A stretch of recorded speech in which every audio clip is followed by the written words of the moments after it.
Welcome to Moments with Marianne. I'm so delighted we're spending this time here today. We have a very inspiring show coming right up with special guest Laura Gassner Otting, and she's here today to share with us her new book, Limitless: How to Ignore Everybody, Carve Out Your Own Path, and Live Your Best Life. Now, Laura helps people get unstuck and achieve extraordinary results. As a founder of Limitless Possibility, Laura collaborates with entrepreneurs and investors to push past the doubt and indecision that consigns great ideas to limbo. Laura's 25-year resume is defined by her entrepreneurial edge. She served as a presidential appointee in Bill Clinton's White House, helped shape AmeriCorps, left a leadership role at a respected nonprofit firm to expand the startup execsearch.com. So let's welcome to the show, Laura Gassner Otting. Hey, Marianne, it is great to be here. What a pleasure it is to have you here and to talk about your new book. I mean, once I saw this, I was like, oh, we've got to chat. This looks amazing. Well, when you have a book that's called Limitless: How to Ignore Everybody, Carve Your Own Path, and Live Your Best Life, it gets a lot of attention. It does. It does. Well, and so I have to ask, what inspired you to write this book? It's a really interesting question because I had transitioned from having a 20-year career in executive search, having sold my firm to my team. And then I kind of had this, I'm not really sure who I am, right? When I'm no longer Laura Gassner Otting, CEO of this company. And so I started a website, lauragassnerotting.com, and I just started blogging on the website.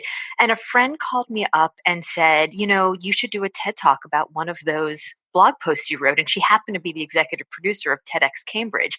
And so I had never really wanted to be a speaker. I was not really necessarily all that interested in the big stage, but she had talked me into doing it. My kids had talked me into doing it. And 6 weeks later, there I was on the TEDx stage. And I gave a talk that got some attention, and that attention got me offers to speak for money.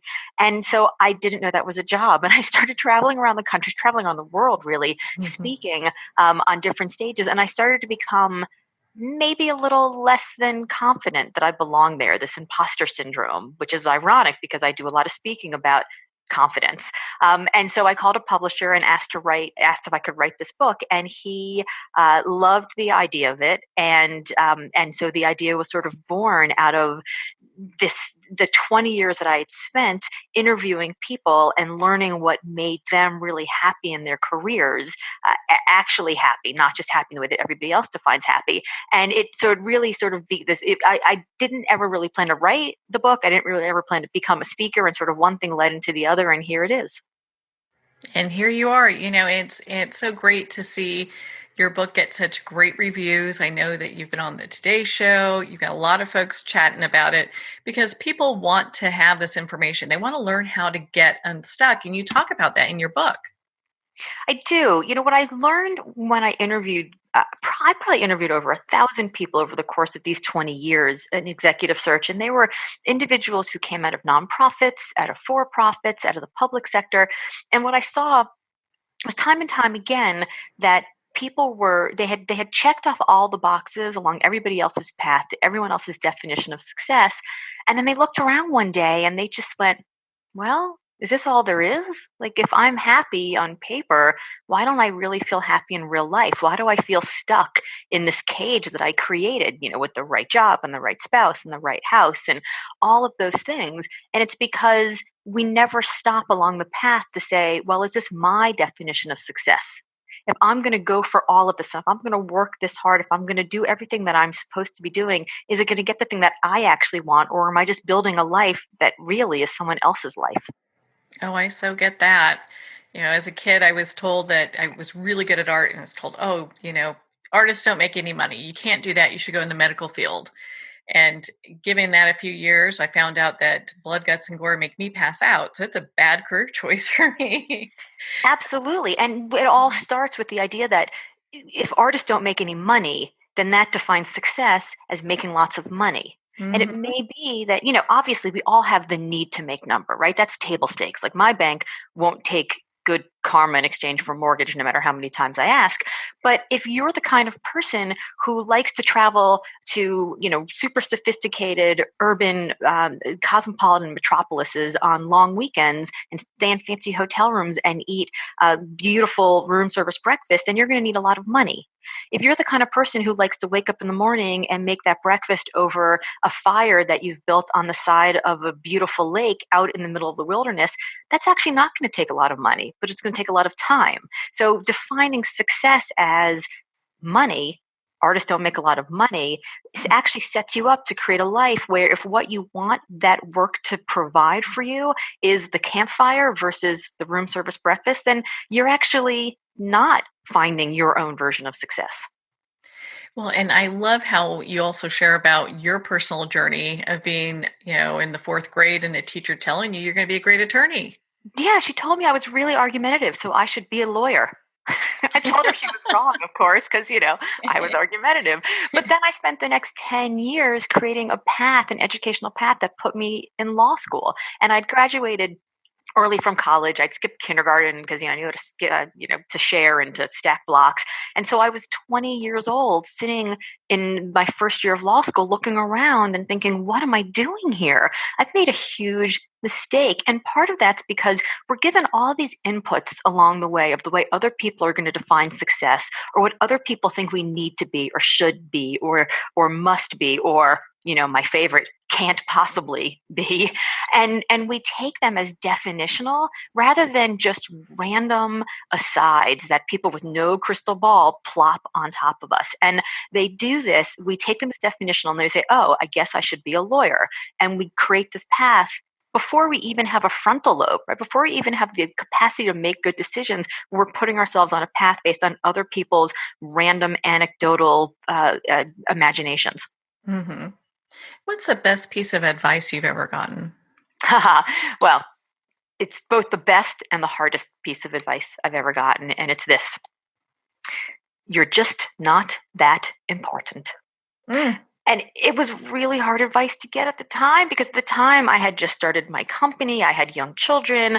I, have a husband who has a job that is quite inflexible. And I was involved in lots of local community and political activities. And so I really felt pretty important to all those things, like all the commitments I'd made within each of those buckets.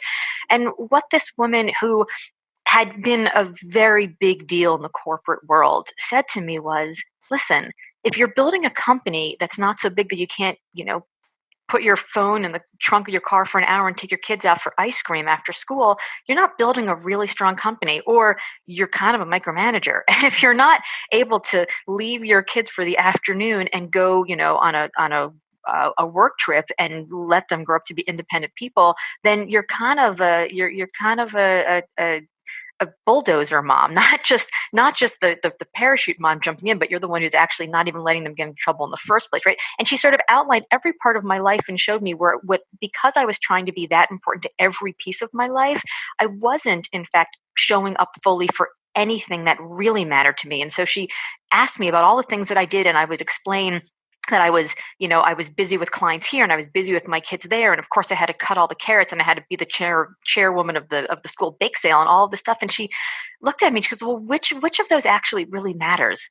And what I've realized is that because I was trying to be so important to every part of my life, I wasn't showing up for the places where I really was that important. Mm.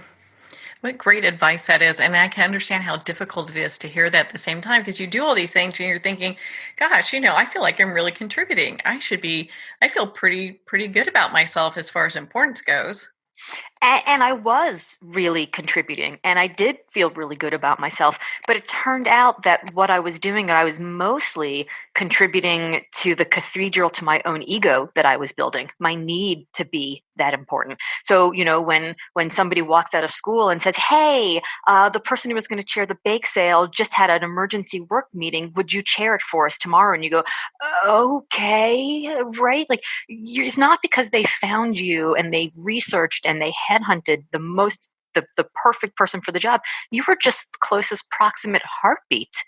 And that's not where we determine where our true value is. And so, I had a really great mentor once said to me, your kids are going to have a lot of do-overs in their life. They don't get the right internship, they have another one. They don't get into the right college, they can transfer. They don't get the right first job, you can find another one. Like, there's a lot of opportunities for do-overs.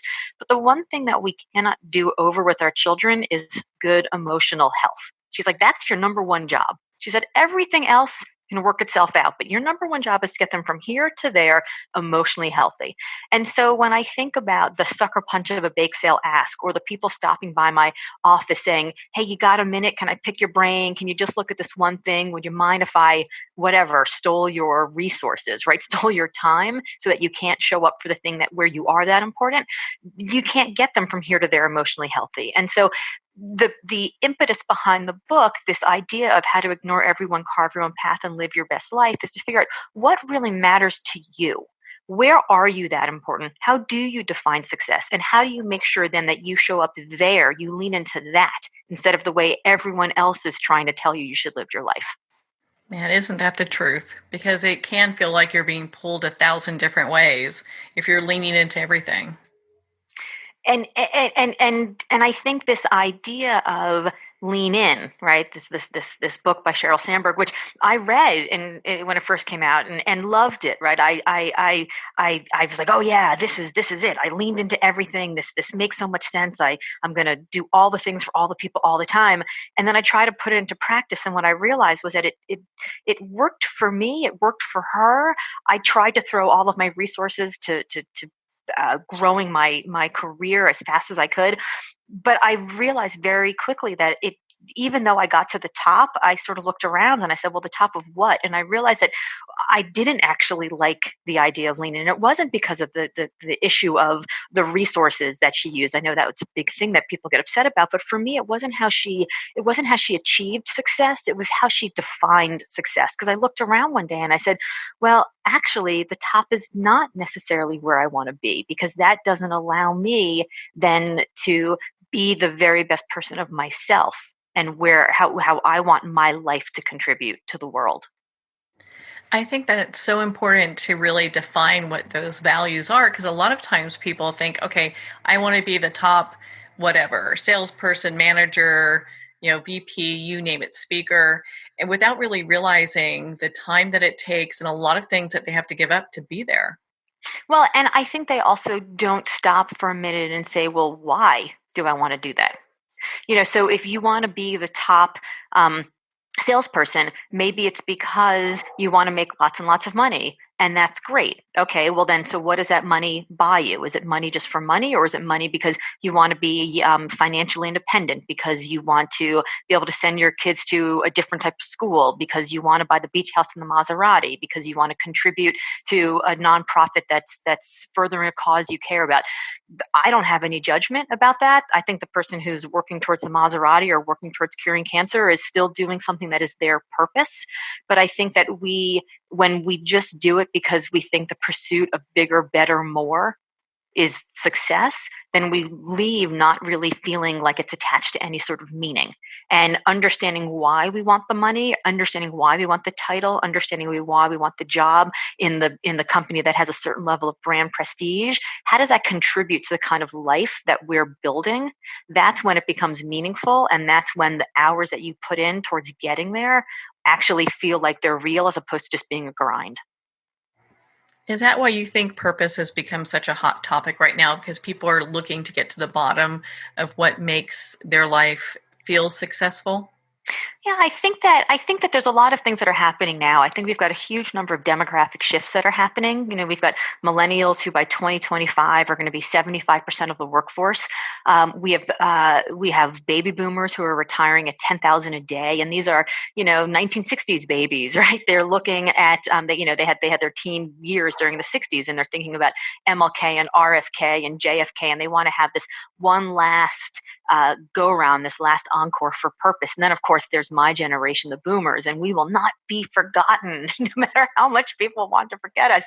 Sure. And we are stuck between aging parents and younger children, and all the different community and political and faith-based activities that keep us very busy. And so we want our work to matter. And I think the conversation, even though we blame millennials for so much of what's happening in the workforce right now, millennials, as they are taking over the workforce at such huge numbers, are coming in as digital natives. This is the first generation that has grown up where they haven't been a different person at home than the person that they are at work. They've just always lived perfectly publicly on social media. So they've never done the code switching and the costume changing that the rest of us had, and they want their work to reflect who they are all the time.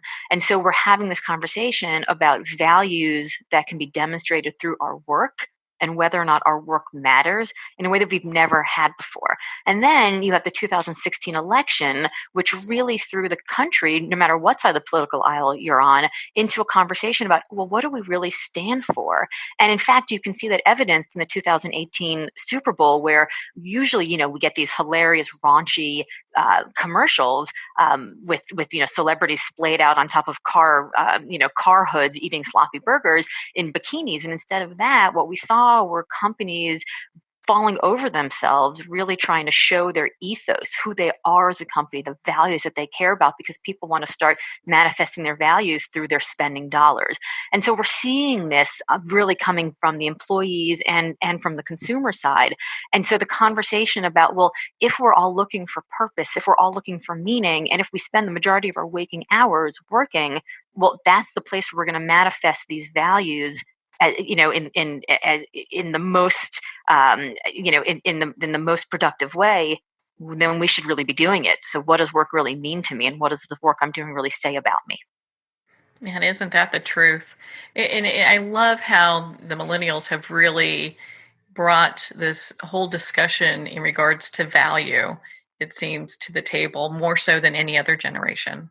Yeah, and people give millennials get a bad rap all the time, and it's funny, as I'm traveling around the country giving speeches, and I speak to communities, to corporations, to colleges, to conventions, and every time at least one, if not like a dozen millennials will come up to me after I speak, and they'll say, thank you for finally saying something good about our generation. I mean, the oldest millennial right now is 37 years old. We talk about them as if they're eating Pop-Tarts and playing Minecraft in the in their mom's basement. But these people are managers of divisions right now. They have staff, they are leaders, and they're doing it in a way that's completely different than my generation did or generations before me did. But I think they are driving this conversation in a way that is so much more productive, and they're really creating language around a conversation that we just haven't known how to have before.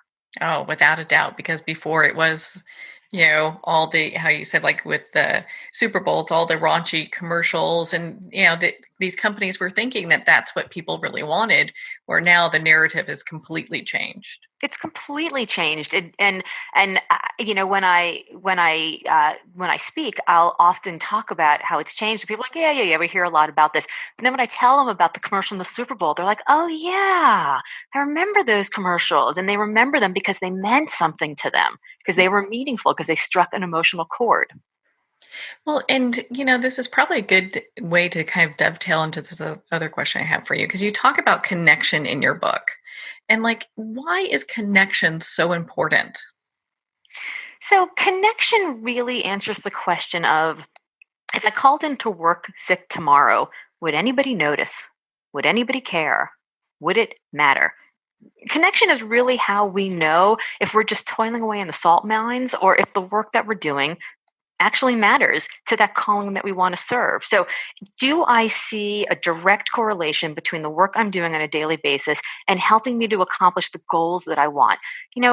We get so distracted with technology, and even though technology is great, we still have so many things coming at us on so much email that we're processing. We have this idea that getting to inbox zero is somehow nirvana, even though it only lasts for like 6 seconds until somebody sends you another email. I made the mistake once of getting to inbox zero, and I posted on social media. I was like, I did it, inbox zero. And within 10 minutes, 15 of my friends sent me an email going, ha, ha, ha, you're not inbox zero anymore.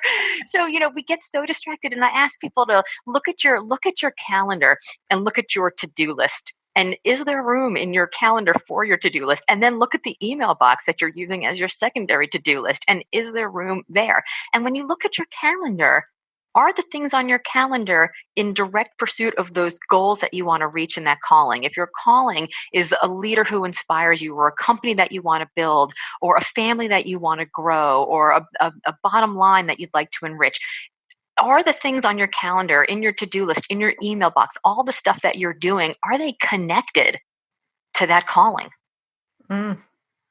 Well, and how true is that? Because when you look at everything that we're being bombarded with, I mean, it can be so much and so overwhelming. I know with my inbox, it's a never ending to-do list, and so I look at this going, okay, I just kind of managing expectations at many points going, what is it possible to do? And, what gets tabled for another day. Right. So all you're doing is you're treading water, but you're not swimming across the channel. Mm. You're not getting to where you want to get to. You're not drowning. So it feels good at the end of the day because, you're still breathing, but you didn't get anywhere. And, I'd rather run.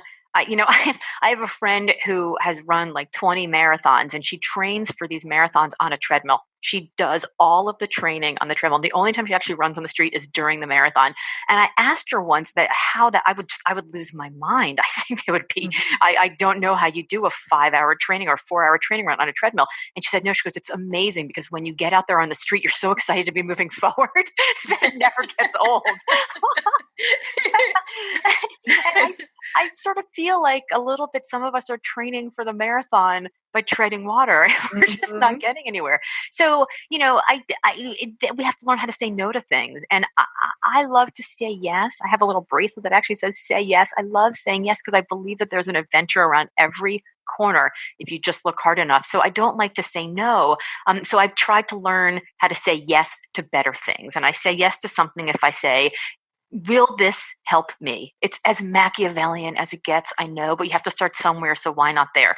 Do I see myself on the other side of this project, this email, this assignment, this sucker punch of a bake sale ask? Do I see myself getting any closer to achieving my goals? Number 2, will it help someone else, right? Some tasks don't help. They don't pay us anything other than the psychic karma of helping someone. But usually along the way, we increase our network, we increase our knowledge, we put ourselves into places we might not necessarily be in. So, there are things that come out of it.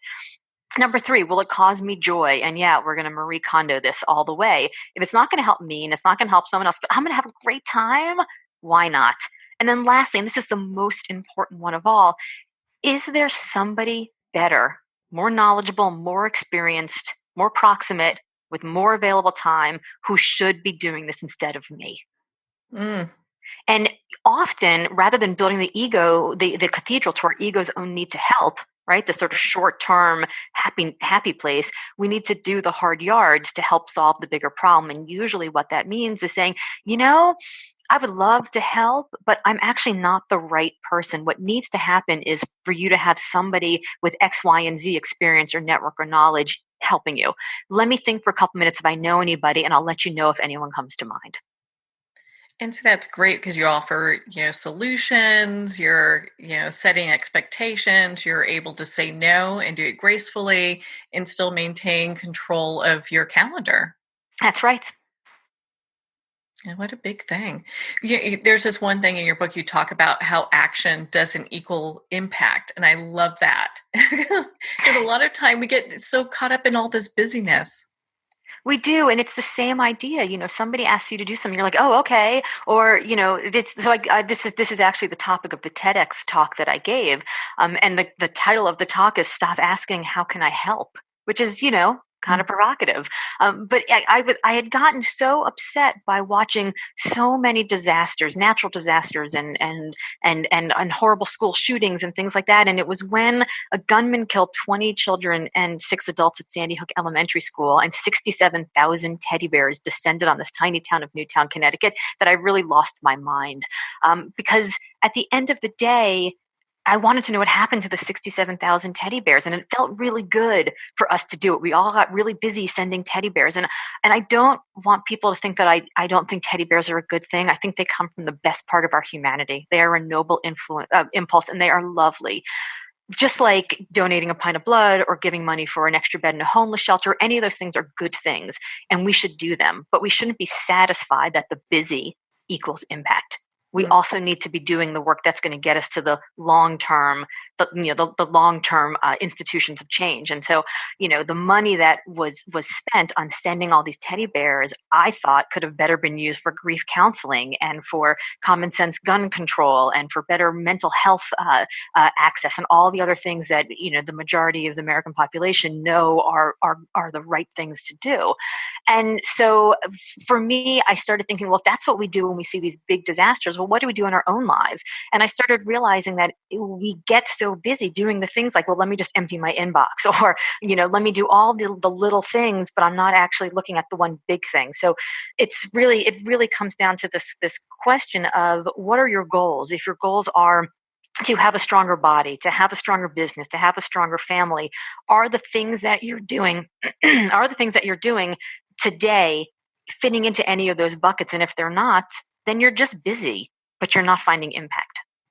Well, and that's such a good analogy for people to really understand, because of course the teddy bears with Sandy Hook, I mean, you think, gosh, we want to do something that's heartfelt, but at the same time, you look at impact and it's like, how's that making a difference in today's narrative?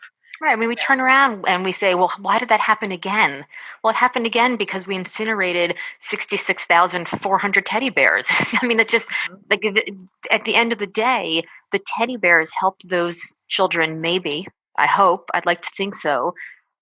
But there was also a lot of waste that was there, because we asked the question, how can I help? And we put ourselves right in the center. If I am the solution, then I have to define the problem through me, right? Mm-hmm. How can I help? Then it's a different question than asking what needs to happen. And what needs to happen takes us out of being the solution and helps us actually look for and find and serve the solution. Mm. Well, Laura, we can talk for hours on your book. I mean, my goodness, you're such a great resource. I think you really have it right in Limitless. There's so many great tips in here and just good information. Where can our listeners connect with you and be part of your community? So there's a couple different ways. The first is if they'd like to take a quiz and understand where they're stuck and what might be holding them back from being limitless, they can go to limitlessassessment.com. And it's about a 60-question quiz, so it's pretty intense. It takes about 15 minutes to take, and it'll give them some sense of how much calling, control, contribution, and connection they want in their lives and how much they actually currently have, and then help them see some ways to get more of whichever ones that they want more of. So that's at limitlessassessment.com. And then all my good friends call me LGO, so they can find me at Hey LGO on all the socials and at heylgo.com. And the book, of course, is available at Barnes & Noble, Amazon, anywhere fine books are sold. Oh, yes. I mean, they can pick it up anywhere. If it's not there, they can ask for it to be ordered because it's probably sold out. That's right. I actually went to a bookstore, the local bookstore this weekend, and I looked for it and it wasn't there. And I asked anonymously, I asked the person behind the desk if they had it, and she was like, we had 5 of those and they sold within an hour. And I was like, yes. Sweet. And then she was like, why? Do you know the book? And then I think they realized, because I was being such a dork, that I wrote the books. I outed myself there. Well, Laura, thank you so much for taking the time to be on the show with us here today. Thank you so much. It's been really great fun. Well, thank you, Laura. It has been such an honor to spend this time with you and, of course, to talk about your new book, Limitless. Again, if you'd like to connect with Laura, you can at lauragassnerotting.com. Well, we're at the end of our time today. I would like to thank everyone for tuning in. You're listening to Moments with Marianne. And remember, make every moment count.